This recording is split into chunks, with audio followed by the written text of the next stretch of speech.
دوست دارم که مهمون حضرت زهراشم، قبل کربلا زیر بارون ایوون تهلای نجف باشم. الحمدللہ من حیدریم.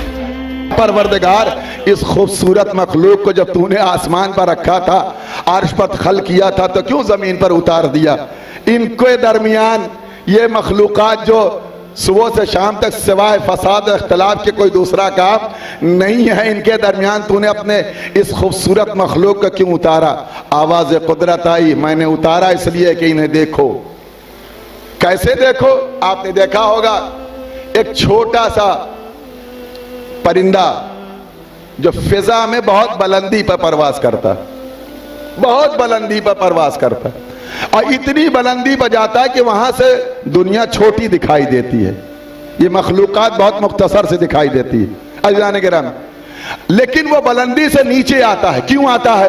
وجہ کیا ہے؟ کہ اس کے نیسٹ گھونسلے میں چھوٹے چھوٹے بچے ہیں، ان کی منقار میں منقار ڈال کر کے پہلے دانہ چگاتا ہے، پھر ان کے بازوؤں کو مضبوط کرتا ہے، پھر انہیں پر کھولنا سکھاتا ہے، پھر ایک ڈالی سے دوسری ڈالی، پھر دوسری ڈالی سے تیسری ڈالی، پھر تیسری سے چوتھی ڈالی، پھر تھوڑا سا اڑا پھر زمین پر آیا، پھر اڑا پھر زمین پر آیا.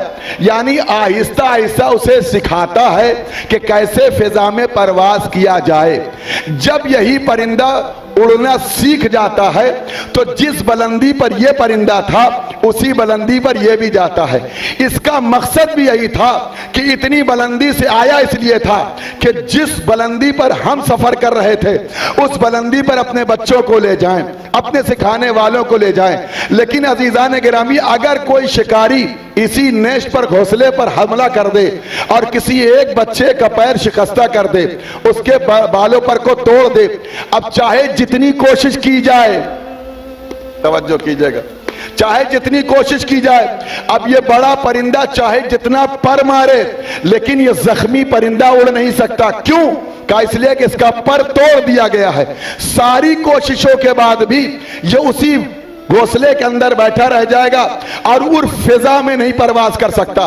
اللہ نے آل محمد علیہ السلام کو آسمان کی بلندی سے اتارا اس لیے تھا کہ اللہ کے معرفت کے جس بلندی پر وہ تھے امت کو اسی بلندی پر لے جانا چاہتے تھے، اسی لیے اتارا تھا.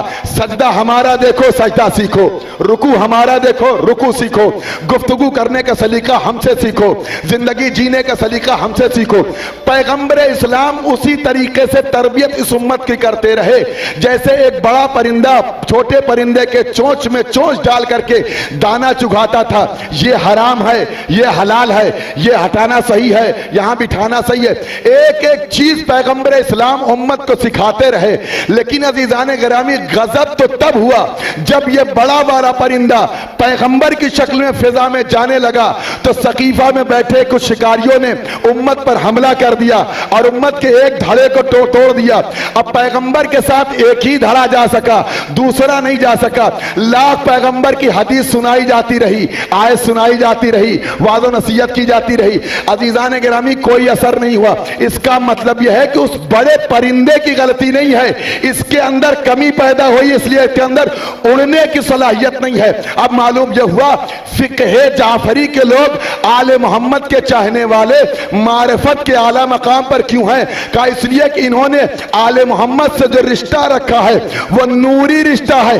ان کے پروں کو دیکھا فضا میں اڑتے چلے گئے، معرفت کے اس منزل پہ پہنچ گئے جہاں پر دنیا نے لکھا سلمان منا اہل البیت.